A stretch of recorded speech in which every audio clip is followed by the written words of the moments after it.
కర్నూలు జిల్లాలో Covid virus కలకలం రేపుతోంది. ప్రభుత్వ ఆసుపత్రిలో నిర్వహించిన ఆర్టీపీసీఆర్ టెస్టులో ఇద్దరికి కోవిడ్ JN1 పాజిటివ్ గా నిర్ధారణ అయింది. ఇద్దరిని హోమ్ ఐసోలేషన్ లో ఉంచారు. తొలి రోజు మొత్తం 100 టెస్టులు చేశారు. 25 మందికి కోవిడ్ లక్షణాలు ఉండగా ఇద్దరికి పాజిటివ్ గా నిర్ధారణ అయింది.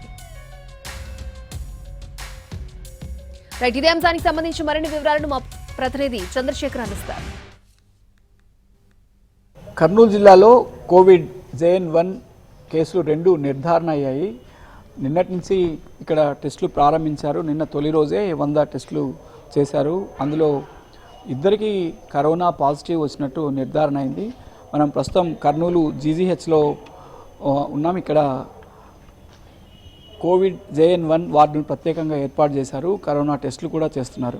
ఇక్కడ కరోనా వార్డు కోసం ప్రత్యేక నోడల్ అధికారిని వైద్యులు సిబ్బందిని కూడా ఇక్కడ నియమించారు.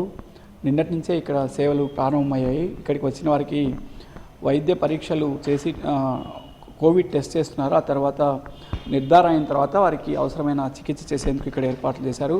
నిన్న కోవిడ్ నిర్ధారణ అయిన ఇద్దరికి కూడా హోమ్ ఐసోలేషన్ సూచించారు. ప్రస్తుతం వాళ్ళు ఇంట్లోనే ఉన్నారు.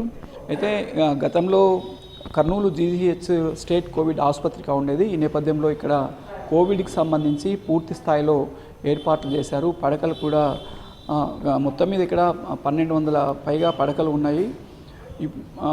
దాదాపు అన్ని వార్డుల్లో కూడా ఆక్సిజన్ ఫెసిలిటీ ఏర్పాటు చేశారు. వెంటిలేటర్ల సంఖ్యను కూడా పెంచారు. అయితే నిన్న ఇద్దరికి కరోనా పాజిటివ్ నిర్ధారణ అయిన తర్వాత జిల్లా అధికార యంత్రాంగం అంతా కూడా అప్రమత్తమైంది.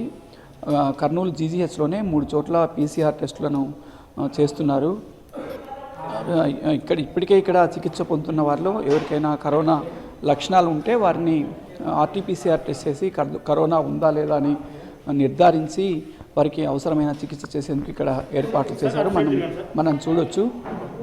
ఇక్కడ కర్నూలు GGHలో ప్రత్యేకంగా ఏర్పాటు చేసిన కోవిడ్ JN1 వార్డులో కోవిడ్ పరీక్షలు కూడా చేస్తున్నారు. ఇక్కడికి వచ్చిన వారికి నిన్న 25 మందికి కోవిడ్ లక్షణాలు కనిపించినప్పటికీ అందులో ఇద్దరికి మాత్రమే కోవిడ్ JN1 నిర్ధారణ అయింది. ప్రస్తుతానికి కేవలం 45 పడకలతో వార్డు ఏర్పాటు చేసినప్పటికీ రోగుల సంఖ్యను బట్టి ఈ వార్డుల సంఖ్యను పెంచే అవకాశం ఉంది. కెమెరామెన్ మధుతో చంద్రశేఖర్, NTV, కర్నూలు.